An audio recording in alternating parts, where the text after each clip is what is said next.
Hello, hello, j'espère que tu vas super bien et que tu passes un excellent week-end. Moi, je vais bien, la semaine s'est bien passée et du coup, aujourd'hui, je te reviens avec une nouvelle vidéo sur le sujet de la foi.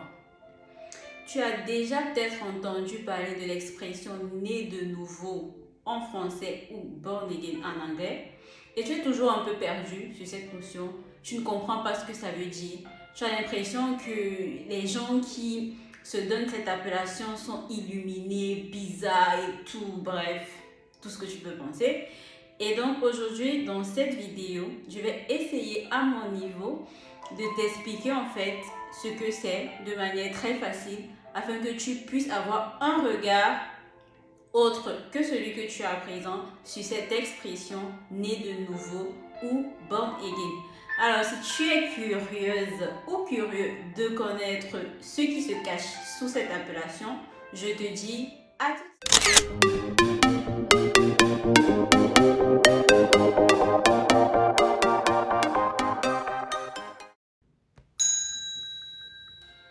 Alors, si tu es toujours là, ça veut dire que tu as envie de savoir ce que c'est que born again ou né de nouveau. D'abord, j'aimerais te dire que voilà, la semaine prochaine, le week-end prochain, on va mettre une pause sur les vidéos mode ou relation à la foi et on va passer sur des sortes d'interviews. Voilà, un nouveau concept qui s'appelle Ce que pensent les hommes, où nous allons en fait à la rencontre des hommes sur des sujets concernant les relations amoureuses. Et ce sera l'occasion de connaître un peu leur avis sur divers sujets concernant les relations. Donc, si tu es curieuse ou curieux, dès le week-end prochain, à la même heure, à écouter le premier sujet qu'on abordera dans ce canal-là. Donc, on revient sur notre sujet, la nouvelle naissance. Alors, c'est quoi la nouvelle naissance? Certaines personnes pensent que c'est un mot ou une expression qu'on a inventé pour faire beau, pour faire stylé, pour se croire supérieur aux autres. Et non, c'est pas des personnes qui se sont assises et ont décidé de dire ok bon, à partir d'aujourd'hui on s'appelle les born again ou les nouveaux nés de nouveau. Non, en fait cette expression tire sa source de Jésus lui-même. Nous sommes dans nos Bibles, dans l'évangile de Jean au chapitre 3. Nicodème, qui était un des Juifs, vint vers Jésus de nuit et pour lui dire qu'il sait en fait qu'il est un envoyé de Dieu parce que personne ne peut opérer les miracles qu'il opère si Dieu n'est avec lui. Et Jésus lui dit, en vérité, si un homme ne naît de nouveau, il ne peut hériter le royaume des cieux. Donc, c'est de là que vient cette expression naître de nouveau. Nicodème lui dit, mais est-ce qu'un homme, lorsqu'il est vieux, il peut rentrer dans le ventre de sa mère et renaître en fait? Il ne comprenait pas ce que Jésus disait. Et Jésus lui dit, en vérité, je te le dis, si un homme ne naît d'eau et d'esprit, il ne peut hériter du royaume des cieux. Ce qui est né de la chair est chair, et ce qui est né de l'esprit est esprit. En effet, quand quelqu'un vous dit « je suis né de nouveau » ou « je suis born again », ça veut tout simplement dire qu'il a un esprit renouvelé. Et cet esprit est renouvelé au moment où il accepte de suivre Jésus. Au moment où il accepte que Jésus est son Seigneur et son Sauveur. Seigneur parce que désormais, il est le maître de sa vie. Désormais, c'est lui qui gouverne sa vie. Désormais, il vit pour obéir à Dieu. Et d'un autre côté, sauveur parce qu'il croit que Jésus est mort à la croix pour ses péchés. Et il faut savoir aussi qu'il y a d'autres versets qui vont dans le sens de celui-là en parlant de nouveauté quand on fait le choix de marcher ou d'accepter Jésus par la foi. Un des versets dans ce sens, c'est c'est 2 Corinthiens 5 au chapitre 17 qui dit « Si quelqu'un est en Christ, il est une nouvelle créature. Les choses anciennes sont passées et voici, toutes choses sont devenues nouvelles. » Dans ce verset également, on parle de nouvelle créature, de quelque chose de nouveau. Dans ce verset également, on parle d'être en Christ. Être en Christ. Être en Christ, c'est comme je disais, avoir accepté de suivre le Christ, avoir accepté Christ comme son Seigneur et son Sauveur et décider de marcher en nouveauté de vie.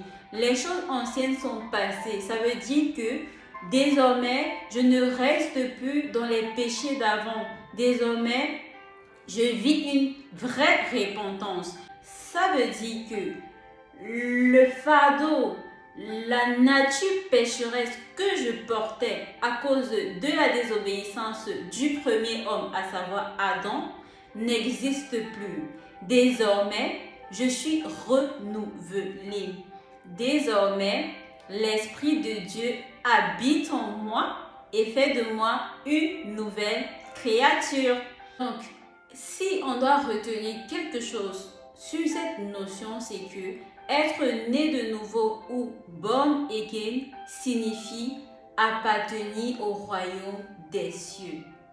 Or, quand tu appartiens à un royaume, tu respectes les règles de ce royaume. Quand tu appartiens à un royaume, tu respectes les us et les coutumes de ce royaume.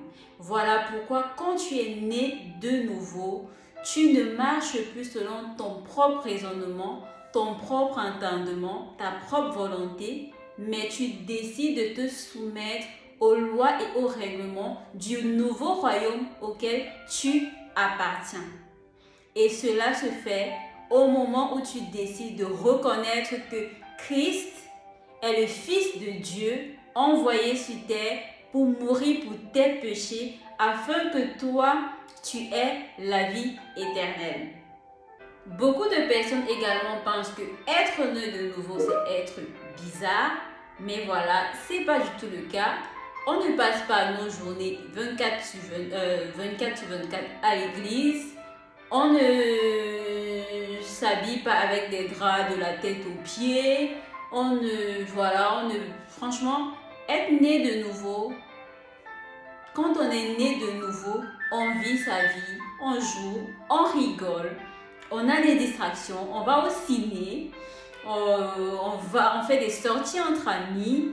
Mais voilà, la Bible nous dit que Christ nous a appelés à la liberté. Mais que nous ne devons pas faire de cette liberté un moyen en fait de vivre selon la chair. Et quand on parle de vivre selon la chair, c'est vivre selon nos propres volontés, nos propres pulsions, passions. Voilà pourquoi un enfant de Dieu né de nouveau ne va pas aller en boîte de nuit, va choisir de ne pas aller en boîte de nuit parce que pour lui, c'est pas un endroit où il sera édifié ou alors c'est pas un endroit où il aura l'impression d'être à l'aise, tout simplement. Ou alors, il va éviter en fait certains endroits pour ne pas être tenté de vivre selon ses propres passions ou pulsions, mais choisir des endroits qui faciliteront en fait le fait de faire la volonté de Dieu. C'est pourquoi on va s'entourer de personnes qui pensent comme nous, qui font comme nous, sans toutefois nous couper de tout le monde. Parce que voilà, quand tu es né de nouveau, quand tu fais partie de la famille de Dieu, tu es également appelé à prêcher le message de Christ à ceux qui ne le connaissent pas. Et tu ne peux pas le faire si tu es coupé de tout le monde. Mais il y aura certaines choses que tu ne voudras plus faire parce que voilà, cela pourrait t'empêcher ou te tenter à vivre selon ton propre raisonnement. Mais sinon, en Christ, on est swag. En Christ, on s'amuse. En Christ, on joue. En Christ, on fait des rencontres. Franchement, on est bien en Christ. D'autres personnes disent aussi que les gens qui s'appellent nés de nouveau font comme s'ils n'ont jamais de problème. Tout le temps, je rends grâce à Dieu, c'est la volonté de Dieu, je rends grâce à Dieu. Quelque chose ne va pas, je rends grâce à Dieu. Toute chose concourt au bien de ceux qui aiment Dieu. Voilà. Bon, s'agissant de ce sujet, ce n'est pas parce qu'on rend grâce à Dieu qu'on n'a pas de problème. On a des problèmes, on a mal, on pleure, parfois on crie et tout, mais l'attitude de la reconnaissance que nous avons envers Dieu, c'est une recommandation des Écritures. La Bible nous dit, rendez continuellement grâce à Dieu en toutes choses. En toutes choses, toutes circonstances, bonnes ou mauvaises. La Bible dit également dans Philippiens 4, verset 6, ne vous inquiétez de rien, mais en toutes choses, faites connaître vos besoins à Dieu par des prières et des supplications, avec des actions de grâce. Donc, voilà un peu des versets qui nous disent, quel que soit ce que tu traverses, quel que soit ce que tu as, rends grâce à Dieu, fais des actions de grâce, loue, mais présente tes problèmes à Dieu par des prières et des supplications. Et la paix de Dieu qui surpasse toute intelligence gardera vos cœurs et vos pensées en Christ.